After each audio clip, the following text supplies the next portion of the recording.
Hello internets. I'm just doing this video because my good friend Woodlin37 commented that I didn't post very many videos, so here I am posting a video. It's about 3:45 something, or 3:49 is it,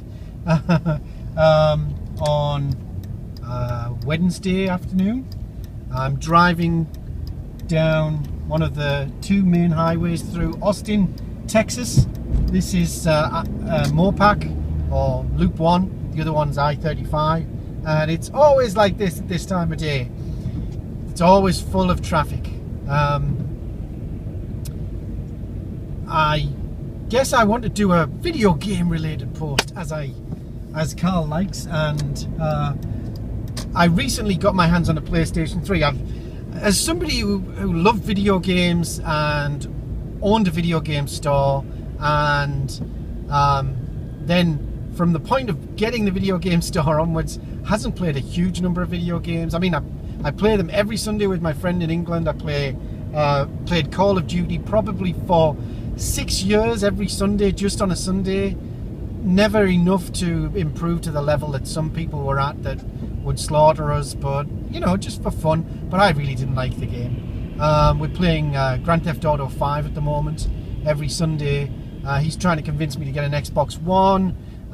Microsoft just renewed my yearly contract for $65 for Xbox Live, so I'm kind of tied into something of Microsoft, but I bloody hate them at the moment with all that Xbox One malarkey that they got up to last year that everybody seems to have forgotten about. The whole you can't loan your games to your friends crap. Microsoft are a horrendous company. Anywho, so I've still got my Xbox 360. I'm currently, favourite game on there is Rocksmith, which it's Rocksmith 2014. Absolutely superb game. Plug a real guitar in, learn to play guitar, learn to play a bass. It's just it's a great game for me and for my daughter. We're just thoroughly enjoying playing with that game. It's like, I considered Rock Band but disregarded it because you put all that effort in, and what do you get out of it at the end? At least with this, it's a game, you put the effort in, and at the end you can play some songs quite well, and then you can go off and learn to play guitar properly. Really cool little game. But as I was saying, one of my friends recently loaned me his PlayStation 3 that he wasn't playing with anymore, but he particularly loaned it to me to play a game called Journey, which is from 2012. A very short little game, about 2.5 hours long. No violence or anything, just literally you're on a journey. Wonderful game, wonderful game. Rank it up there in amongst my favourite games. And it was interesting because it's only 2.5 hours long, and I wondered whether that was part of it. I mean, I really like Grand Theft Auto 4, even though that was like 40 to 60 hours gameplay. But I was thoroughly wrapped up in the story. That's the first Grand Theft Auto that I've really enjoyed. I found the originals on the PS1 to be too just overhead shot. They weren't great games. The PS2 versions, the draw distance wasn't very good. I loved the Vice City for the music and everything, but the storyline didn't really grab me. It was a little clunky. And then San Andreas, I just thought was it just didn't appeal to me at all. I mean, I didn't want to get people's hair cut, and I didn't want to buy them clothes, and I didn't want to ride around on bicycles. And if they put all that stuff in, that restricted the gameplay for me. Grand Theft Auto 4 was the first time when I felt like it really broke back out again and became a game, and was really enjoyable. Grand Theft Auto 5 again is fabulous, but I haven't finished the whole game. I'm about 66% of the way through it, and I've gone off the boil of it a bit because just because I've been playing the online when I'm playing, and you know, well, I'll get back to that. But I've got lots of games like that. You know, Red Dead Redemption started, never finished. L.A. Noire started, never finished. I want to finish them, but playing this Journey, the last game that I finished prior to Journey was Fez, which is, in my opinion, again, one of the greatest games ever made. Philippe Poisson, Phil Fish, fantastic game. If you haven't played it and you have a PC or an Xbox 360, then get that game and play that game. Journey, and I started to think, well, okay, maybe it's the duration of the game. Fez did take me quite a long time, but nowhere near as long as Grand Theft Auto. And then Journey took me even less time. And so my friend and I were discussing duration of game and cost. But I don't mind paying money if I'm when I had the store and people would come in and say, oh, 40 quid for a game, that's a lot of money for a game for my kid. I'd say, you have to look at it. I always judge things in against two criteria. One is movie tickets. So at that point it was about 10 quid for a movie ticket. So a movie's going to get you an hour and a half of entertainment. A video game will give you tons more entertainment than that. So it's worth more versus a movie ticket. Or against beer. Look at it as how many beers you could have for that amount of money and how much entertainment would you get out of that. So I don't mind, paying a small amount of money for a game if it's going to give me a sufficient entertainment, but it doesn't have to be a huge amount of entertainment. Notice I'm ignoring people's indicators. They put them on too late.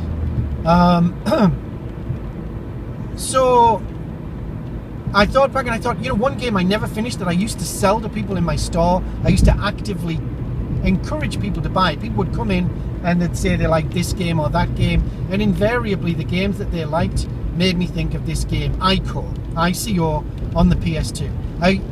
I was lucky enough to be in a franchise, unlucky, to be in a franchise whereby I could get games from other stores. So whenever the other store owners didn't really know what ICO was, so whenever ICO would come into any of the stores, I'd get it shipped to mine and I'd sell it the next day, guaranteed, because anytime anybody asked for a recommendation, I would recommend ICO. But I'd never finished it myself, because it's quite a long game, and but not long in GTA terms, but long in, I don't know, 6 hours of gameplay.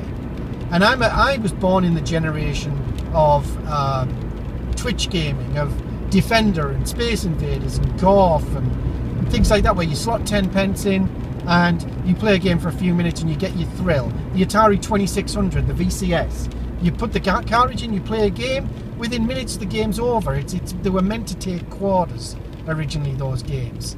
So they're very Twitch, what I call Twitch gaming. Which is why I like the other game that I really, really love is WarioWare. WarioWare on the original Game Boy Advance, then the further versions on the DS and on the Nintendo Wii. Fantastic games. Would recommend WarioWare to anybody who likes Twitch gaming. So that's basically it. I'm playing ICO again. I'm 5 hours into it. I think there's probably about 7 hours of gameplay. But I'm loving every minute of it. Admittedly, its controls are a little, at the time they were revolutionary and fantastic. Now they're a little clunky, but still in places revolutionary. But those would be my recommendations as some of my favourite games. Portal and Portal 2, Fez, Journey, ICO, GTA 4. Not so much GTA 5. GTA 5 less than GTA 4. And I know they're fairly mainstream games, and maybe I'll do another video of games that are less mainstream that I really, really like. And that's about it, basically. Oh, the only other thing is I've had to go on an Oculus Rift, which is the new 3D headset thing. I played with it a few times over the last few months from people that I know around here that have got them and are developing little games and entertainment on them. And I've actually started to develop a game on it myself, even without owning one, in some software called Unity 3D. Anybody can design a game, watch some videos on YouTube, get Unity 3D, make a game. But that thing is going to be revolutionary. It's going to be phenomenal. Anyway, signing off. How is it Carl signs off? To the good people of YouTube, thanks for watching, and thanks for being yourself.